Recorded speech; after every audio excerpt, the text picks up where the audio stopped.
নমস্কার বন্ধুরা, নবরান্নাঘরে একটা নতুন রেসিপিতে তোমাদের সবাইকে অনেক অনেক স্বাগত।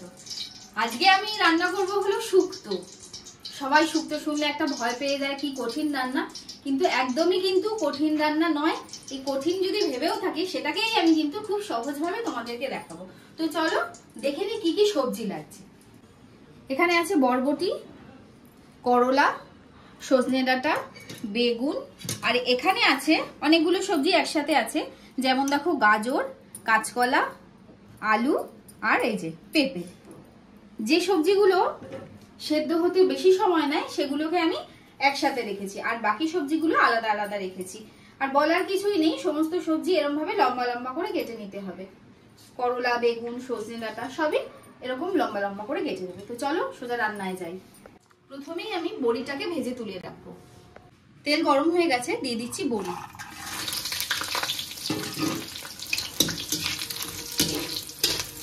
এবারে কিছু সবজি আমরা আলাদা আলাদা করে ভেজে রাখবো। যেমন প্রথমে করলাটাকে ভেজে নিচ্ছি।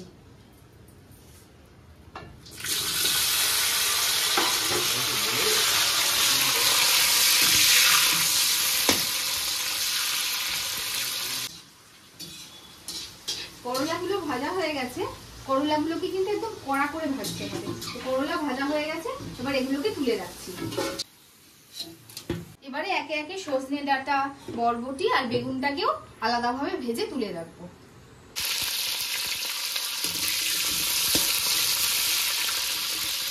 দেখো সমস্ত নরম সবজি আমি আলাদা আলাদা করে ভেজে তুলে রেখেছি। এবারে ওই তেলের মধ্যেই দিয়ে দিচ্ছি ফোড়নে তেজপাতা আর রাঁধুনি। এবার এর মধ্যেই দিয়ে দিচ্ছি অল্প করে পাঁচ ফোড়ন। এবারে এই যে আলু, পেঁপে, কাঁচকলা, গাজর যেটা কাটা আছে সেগুলোকে সব একসাথে ভাজবো।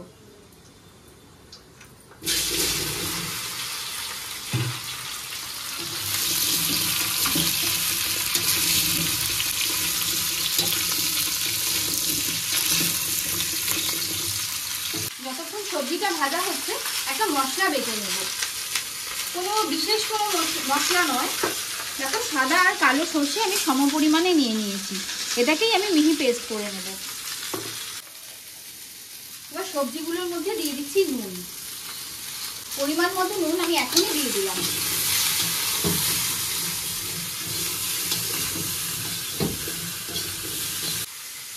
হালকা ভাজা হয়ে গেছে সবজিগুলো। এবারে দিয়ে দিচ্ছি বেশ অনেকটা পরিমাণে আদা বাটা।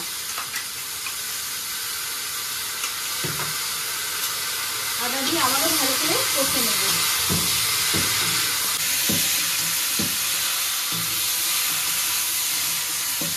এখানে বলে রাখি, আদা দিয়ে বেশিক্ষণ কষানোর প্রয়োজন নেই, কারণ এই যে আদার গন্ধটা এটা আমরা শুক্তোতে থাকতে দেবো। মানে এই আদার গন্ধটা কিন্তু শুক্তোতে খুব ভালো লাগে, তাই জন্য সামান্য নেড়ে চেড়ে নেব।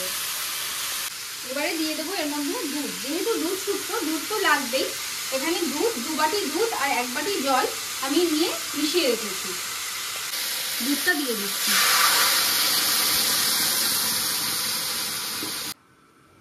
এবারে সবজি সেদ্ধ হওয়ার জন্য তো জল দিতেই হবে, তো দিয়ে দিচ্ছি জল।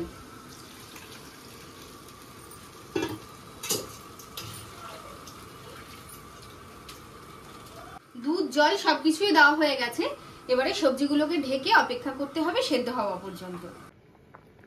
সব সবজি সেদ্ধ হয়ে গেছে। এবার বেটে রাখা মশলাটা দিয়ে দেব, মানে সর্ষে বাটাটা দিয়ে দিলাম।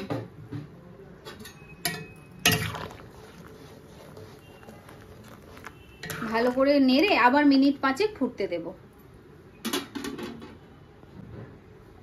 সর্ষের সাথে সমস্ত মশলা ভালোভাবে ফুটে গেছে। এবারে বেগুন, বরবটি, করলা আর সজনে ডাঁটাটাকেও দিয়ে দেব।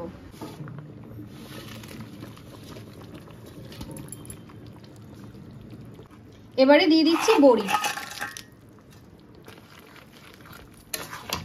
ভালো করে বাকি সবজির সাথে এই ভেজে রাখা সবজিগুলোকে মিশিয়ে দেব।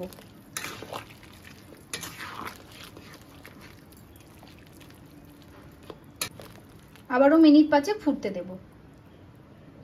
আমার শুক্তো কিন্তু অলমোস্ট রেডি।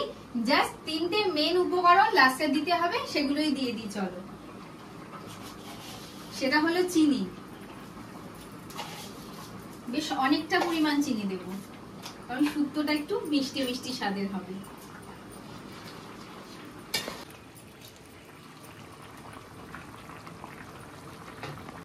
এবারে দিয়ে দিচ্ছি এর মধ্যে শুক্তো মশলা। বাজারে যে কোনো কোম্পানির শুক্তো মশলা এখন কিনতেই পাওয়া যায়। যদি বাড়িতে কোনো রকম ঝামেলা করতে না চাও সেরকমই শুক্তো মশলা কিনে আনবে আর সেটাই দেবে। আমি দিয়ে দিচ্ছি শুক্তো মশলা আর দিয়ে দেবো বেশ অনেকটা করে ঘি।